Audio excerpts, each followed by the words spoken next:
Atatudu iriem an vant da farda gioza gant kik bevin. Dondei!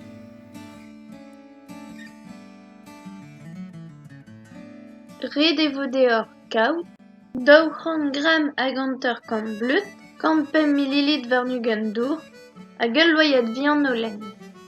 300 gram kik bevin, un oignon, ul loyat vraz eoul olivez, 10 loyat vraz ilienn soja sukret, 10 loyat vihan bleut maïs, un hanter loyat vin o lenn, perisil ha krak sivolez. Meskit an olenn gant ar bleut, grit ur peñs a skuilhet an dour, meskit gant o taouarn betek kaout an toazun vamm.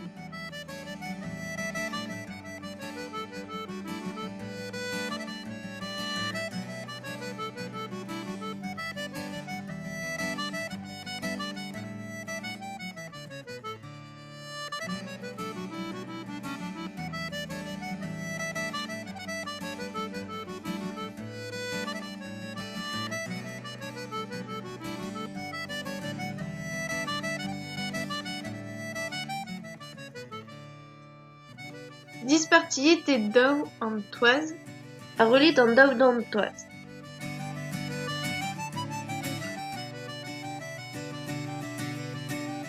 Goloet an toaz gant un torch a laoskit an ehan da ziazezañ e pad an eurvezh. Grit pider voulennig varnugen gant an toaz.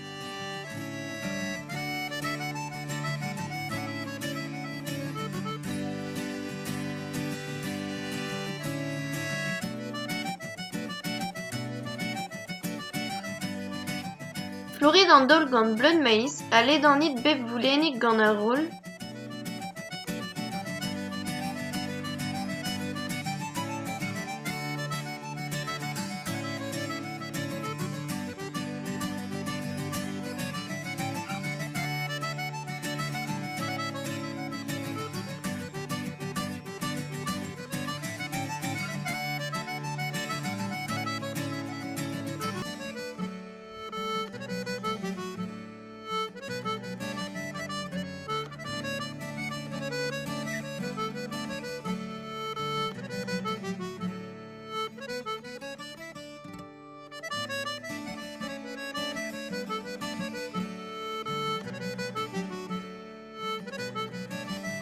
Dibluskit a troc'het an oignon.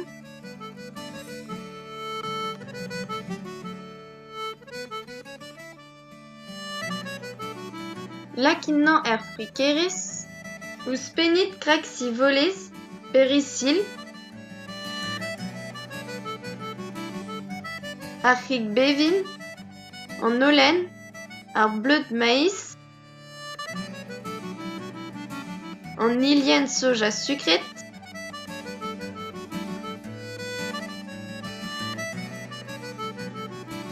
hag an eoul olivez. Frikit mat pep tra.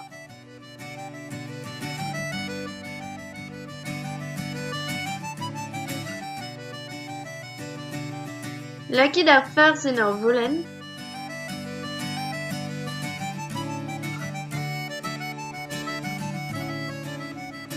Kemerit an toaz a gwarniset an ehan gant ar farz.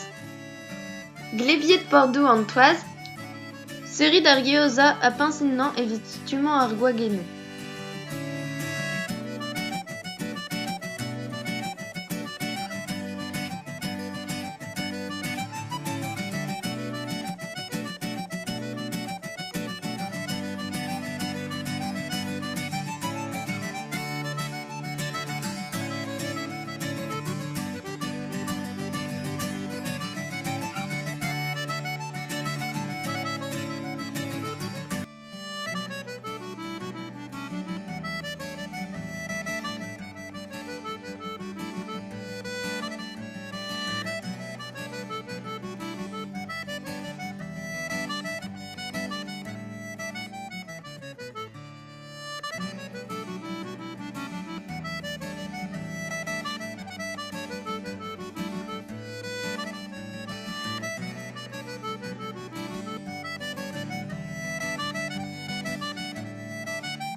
Lakaet un tamm-eoul olivez bellon a kraezit kostez plad ar gioza war-dan etre.